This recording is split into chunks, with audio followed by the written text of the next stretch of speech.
This Warmaster Battle report features a new scenario to be used in an upcoming tournament. We showcase the armies of Albion and the Dwarfs at 2,000 points. The game will be played until the 2.5 hour turn limit is reached, or one army is forced to withdraw. At the end of the game, whoever has the most victory points is the winner. However, bonus victory points are available to any unit which manages to capture designated terrain pieces. We shall also be showcasing a new strategy card system for use in the upcoming tournament. The battlefield is laid out to represent typical tournament terrain. There are 2 hills which block line of sight and grant defended status to infantry and artillery. 2 woods also block line of sight, can only be entered by infantry and grant defended status. The individual buildings will all count as impassable. The fields cannot be crossed by chariots or artillery and ignore charge bonuses, while the road grants a command bonus to any unit which remains upon it. Before any units are deployed, players take turns to place objective counters on the board, which must be in pieces of terrain. A final objective counter is also placed in the exact centre of the board. Players must place 1 counter in their own board half and 1 in their opponent's half. The Albion player places 1 in a field. The Dwarf player then places 1 on a hill. 1 counter goes down in the board centre. Albion place a counter in another field, and Dwarfs place their final counter in another hill. Both players then draw 3 random strategy cards. Up to 1 card may be a terrain card, and both players choose this. The Albion player picks a hill card and places it on the Dwarf hill. The Dwarf player also picks a hill card, so places it on the Albion hill. So let's have a look at the Albion army. Albion can field an excellent selection of infantry, chaff units, monsters and flyers with magical support. They must take 1 general, 4 units of warriors, 2 units of slingers and 2 units of chariots. They add 2 more units of warriors and 2 more units of slingers, 2 units of ogres, 1 more unit of chariots and 4 units of wolfhounds, 2 units of eagles and 2 giants. There are 2 heroes and 2 druids. The druids can also summon fen beasts, so there are 2 models to represent these monsters. Breakpoint is 12. We now move on to the Dwarfs. The Dwarf army comprises very heavy infantry units supported by artillery and very powerful characters. They must take 1 general and 4 units of warriors. They add 2 more units of warriors, 3 units of rangers and 3 units of slayers. They add 2 units of cannon and 2 units of flame cannon. They take 2 gyrocopters and 2 runesmith heroes who can counter enemy magic. Breakpoint is 9. Albion begin by deploying 1 unit of eagles and 2 units of wolfhounds on the right flank, and mirror this deployment on the left.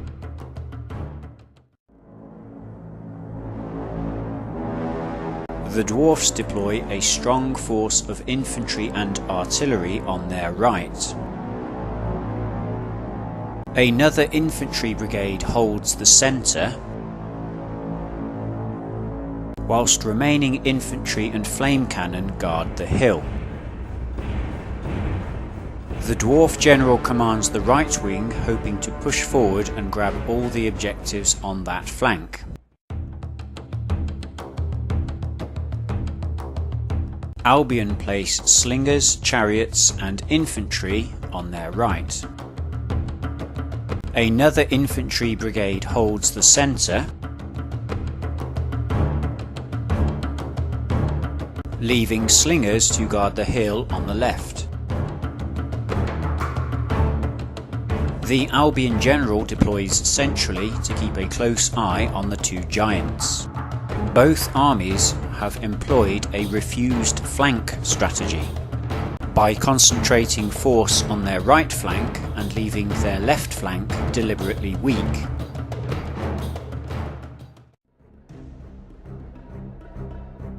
The Dwarfs take the first turn and a runesmith orders the central infantry brigade forwards. On the hill, the runesmith orders the infantry and artillery forward to capture the objective. He then also orders a gyrocopter forwards behind the woods. The Dwarf general begins the assault on the right flank by ordering one infantry brigade forward twice. He then sends a second gyrocopter to join the first. And finally on the right, infantry and cannon are ordered forwards. After one turn, the Dwarf line looks like this.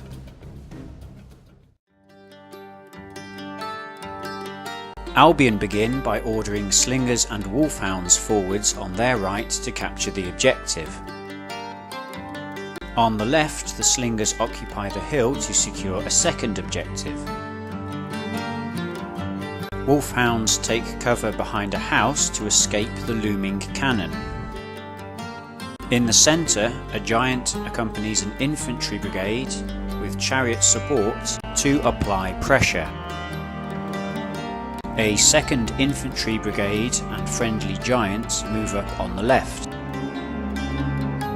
This turn the Eagles are held back in reserve. Both generals are trying to get their infantry into terrain to make best use of the defended status rules when the fighting starts. The Albion are hoping to use their superior mobility to catch the Dwarfs in the open and overrun them. In the shooting phase, the Druid's spells are thwarted by the Dwarf runesmith. The Dwarfs begin turn 2 by playing a strategy card on the runesmith to help him guide his troops through terrain. The runesmith begins by ordering both gyrocopters forwards to contest the Albion hill. With the help of his strategy card, he then orders the infantry brigade forwards through the woods. This forces a druid to retreat and join a nearby Albion unit. The Dwarfs are then ordered forward through the woods once more to capture the central objective. On the right, the Dwarf general orders his infantry brigade forward once more, but the artillery brigade fails to receive its order and can only move forward at half pace. In shooting, the Dwarf rangers appear to be too drunk to shoot straight. And likewise the gyrocopters and rangers fail to make much impact on the slingers. Their combined efforts only managed to drive the slingers back 1 centimetre.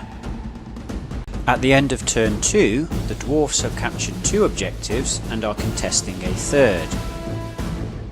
Half of the Dwarf line is now dug in defensive positions, whilst the Dwarfs' strong right assault looks set to smash through the weak Albion defence.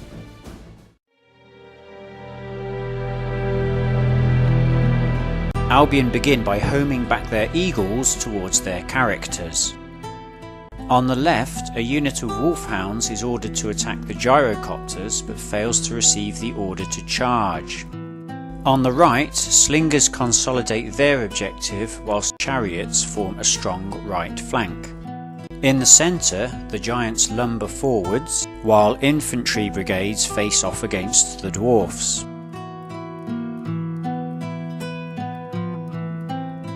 Albion then begin to move their characters forwards ready for the assault next turn.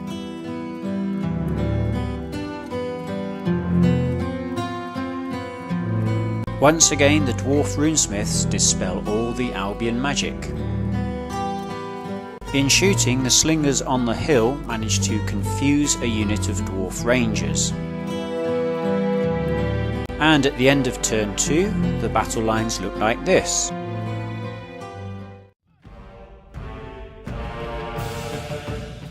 The dwarfs begin by initiative charging a unit of warriors into a unit of ogres.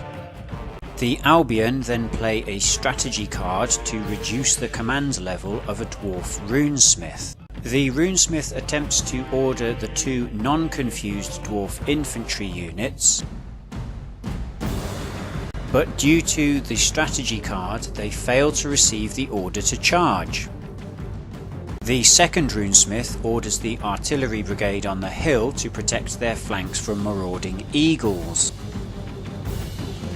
The general then orders the remaining infantry units to accompany the cannon into firing positions.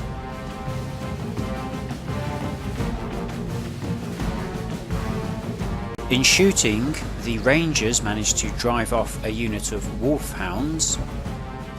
The repositioned gyrocopters open fire on slingers and wolfhounds on the hill. This manages to confuse the wolfhounds and drive the slingers even closer to the dwarf infantry. The cannon open fire on a giant, almost slaying him, leaving him heavily wounded and confused. In combat, the doughty dwarf warriors smash into the ogres and handily beat them. During the pursuit, the ogres are wiped out and the supporting infantry become confused. Albion begin turn 3 by homing back their eagles to set up a flank charge on the dwarf artillery. A second unit of wolfhounds is ordered twice to charge the dwarf gyrocopter, whilst the slingers are ordered down off the hill to start harassing the dwarfs. Chariots, wolfhounds and eagles are ordered forward on the right flank, before the general orders a unit of eagles to flank charge the flame cannon. The general then orders supporting units of Albion infantry to rear charge the dwarf warriors. And finally the general orders the 2nd Albion infantry brigade to assault the dwarf position on the hill.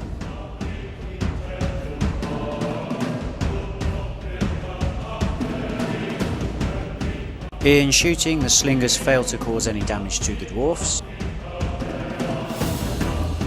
but the druids manage to summon a mighty fen beast to support the assault on the hill.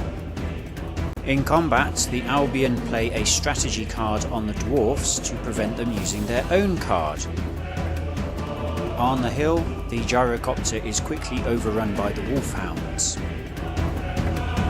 whilst the dwarf warriors are surrounded on all sides and easily cut down when they turn to flee.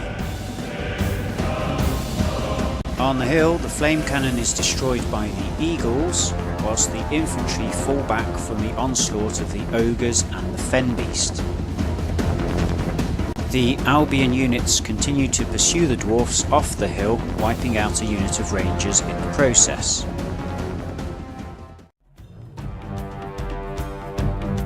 Dwarfs begin turn 4 by initiative charging their infantry units into the Albion slingers, while a unit of slayers secures the last objective in a field.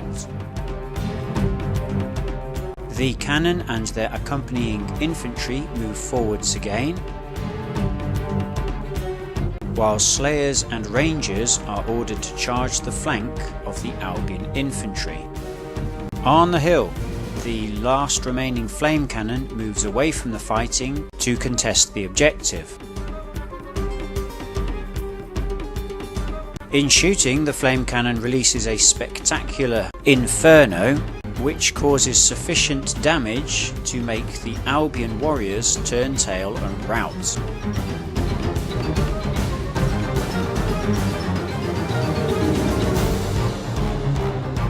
The cannon open up on the giants again, but fail to kill them, whilst the remaining gyrocopter attempts to drive off the wolfhounds but fails. The valiant slingers manage to hold the dwarf slayers to a draw, forcing both units to reposition. The slingers on the hill are not so fortunate, however, and are wiped out by the dwarf rangers. Meanwhile, in the centre, the dwarf slayers can only kill 2 stands of Albion warriors before the combat has to end. And on the hill, the dwarf warriors are pulled down by the Albion forces, who then reposition to threaten the flame cannon. Albion turn 4 starts with the flame cannon being initiative charged on all sides. A unit of eagles then home back towards the general, and a second unit homes back towards a druid. A failed order on the wolfhounds manages to put them just within distance to contest the hill objective, while an unengaged unit of warriors is moved forward to contest the central objective. A unit of eagles is ordered forward to contest the dwarven field objective, while the second unit of eagles charges the dwarf slayers in the flank. In combat, the slayers are wiped out by the eagles and warriors. And with that, the time limit is up and the game has to end.